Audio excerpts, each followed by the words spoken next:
हैं हमारे साथ पूरी डिटेल्स लेकर कि क्या कुछ हुआ है अर्निंग कॉल में और क्या कुछ शेयर होल्डर्स को कंपनी की तरफ से गया है कम्युनिकेशन, क्या लिखा है पत्र में।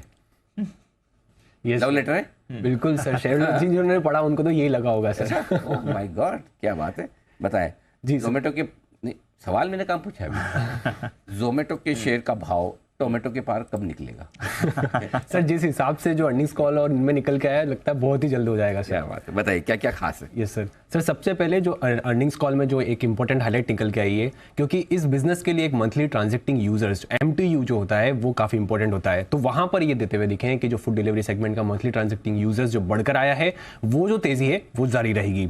दूसरा, अगर आप देखें adjusted EBITDA as a percentage of gross order value, मतलब आप जितना ऑर्डर हो रहा है उसके बेस उस पर कितना एडजस्टेड EBITDA जो है वो कंपनी कमा रही है, वो धीरे धीरे इंप्रूव होकर अब 2.5% पर आता हुआ दिखा है। और कंपनी ने पहले भी अनुमान दिया था कि वो बढ़ के 5% के आसपास जो हो जाएगा, और वो अब उन्होंने कहा है कि अगर अब आने वाली कुछ तिमाहियों में वो होता हुआ दिखेंगे। और दूसरा और सबसे इंपॉर्टेंट चीज़ है कि ये भी अपडेट आता हुआ दिखा है कि ब्लिंकिट का जो एडजस्टेड EBITDA है वो कंपनी ने कहा है कि वो आने वाली 4 तिमाहियों में वहां पर भी मुनाफे में लेके आ जाएंगे। और यही सेम चीज़ उन्होंने फूड डिलीवरी सेगमेंट के लिए भी की थी, पर उनको 2 क्वार्टर में ही उन्होंने प्रॉफिट में आते हुए दिखे थे। तो मार्केट शायद एस्टिमेट ये भी लगा रहा हो कि यहाँ पर भी वो जिस हिसाब से अनुमान दे रहे हैं उससे कहीं पहले जो है अचीव कर सकते हैं। क्योंकि अगर आप एडजस्टेड EBITDA फूड सेगमेंट का भी देखें या फिर आप ब्लिंकिट का एडजस्टेड EBITDA का घाटा देखें किस तरीके से कम हो रहा है।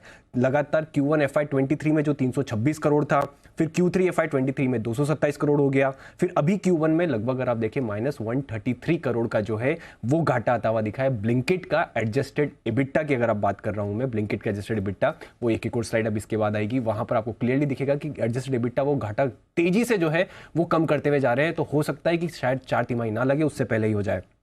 उसके साथ साथ एम्प्लॉय कॉस्ट यहाँ पर एक हमेशा पॉइंट रहता है, पर यहाँ पर उन्होंने कहा है अब एम्प्लॉय कॉस्ट जो है यहाँ पर अब सिर्फ एक इन्फ्लेशन के दर से ही बढ़ेगी। कोई एक्स्ट्रा ऑर्डिनरी मूव जो है वो employ cost as a percentage of revenue में या कॉस्ट में नहीं आने वाला है।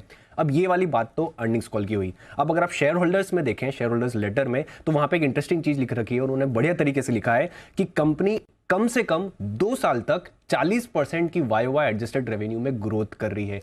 उन्होंने कहा है कम से कम, एटलीस्ट वर्ड यूज करा है कि कम से कम हम 2 साल तक तो ये देख ही रहे हैं कि 40% की ग्रोथ होगी। और ब्लिंकिट की स्पेसिफिकली बात करते हुए उन्होंने कहा है कि वहां पे हम जो ग्रॉस ऑर्डर वैल्यू है वहां पे 60% की ग्रोथ का अनुमान कर रहे हैं। तो ये सभी पैरामीटर्स पर जिस हिसाब से एडजस्टेड EBITDA आप अगर आप इनका फूड सेगमेंट का देखें तो किस हिसाब से टर्न अराउंड होता हुआ दिखा है।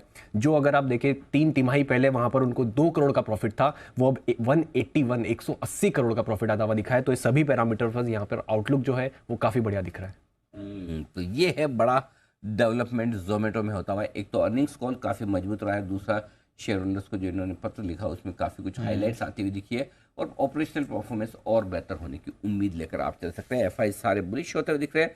सबसे बड़ा और बेहतरीन टारगेट, सबसे बेहतरीन FI जेफरीज की तरफ से आता हुआ दिख रहा है 100 से 130, बड़ा अपग्रेड, 30% का अपग्रेड। मुझे नहीं मालूम कि इस तिमाही में किसी भी एक भी स्टॉक में जेफरीज ने 30% का अनुमान किया है किसने? नहीं सर, चेक नॉलेज में तो नहीं, एटलीस्ट इमीडिएटली नहीं तो पॉपअप हो जाता है, एकदम पता चलता है। 30% का अपग्रेड बहुत बड़ा माना जाता है। और ऑलरेडी उस स्टॉक में जो औसतन जिन्होंने भी बढ़ाया है, औसतन 24 से 25% तो सभी ने बढ़ा दिया। एक्चुअली प्रॉफिटेबल लोगों को इस तिमाही में उम्मीद नहीं थी कि प्रॉफिटेबल हो जाएगा। और ब्लिंकिट का परफॉर्मेंस जो आ रहा है 40 से 50% की ग्रोथ, 80,000 करोड़ का मार्केट कैप हो चुका है दीप, 80,000 करोड़ का मार्केट, और वाइल्डली हेल्ड स्टॉक है। ऐसा नहीं कि सबके पास है, जितना चाहो आप खरीदो, जितना चाहो बेचो, फुल लिक्विड विदाउट FNO। हाँ ये भी विदाउट FNO कमाल करेगा ये स्टॉक, किसी न किसी दिन आएगा इंडेक्स में। आएगा। मेरे को तो वही स्टॉक पसंद है जो फ्यूचर में इंडेक्स में आने वाले बने। आप ऐसी स्टॉक अभी आइडेंटिफाई कर रहे हैं, मजा आए ना।